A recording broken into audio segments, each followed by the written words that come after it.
Les températures sont d'une remarquable douceur sur la France actuellement, mais peut-on parler vraiment de canicule hivernale? Bien sûr, le mot est faux, mais ce qu'il révèle est très vrai.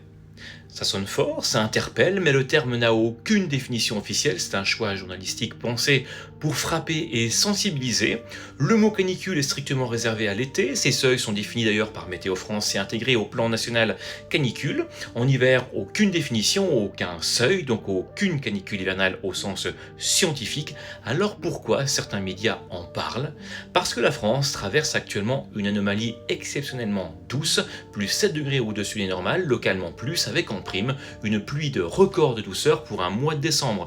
Les journalistes utilisent ce terme pour sensibiliser, pour faire comprendre l'ampleur du phénomène. Mais voilà, c'est aussi une vraie fausse bonne idée. Pourquoi?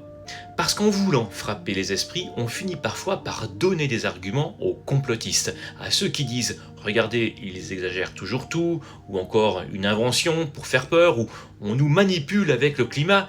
Or, en réalité, les données, elles, sont implacables sur ce graphique. La courbe noire, c'est la normale 81-2010. Le rouge, ce sont les jours les plus chauds que la normale, le bleu, les jours les plus frais. Et ce qu'on voit très vite, c'est qu'en 2025, on bascule beaucoup plus souvent dans le rouge que dans le bleu. Autrement dit, on passe la majorité de l'année au-dessus des températures habituelles. C'est d'ailleurs les hivers qui deviennent structurellement plus doux.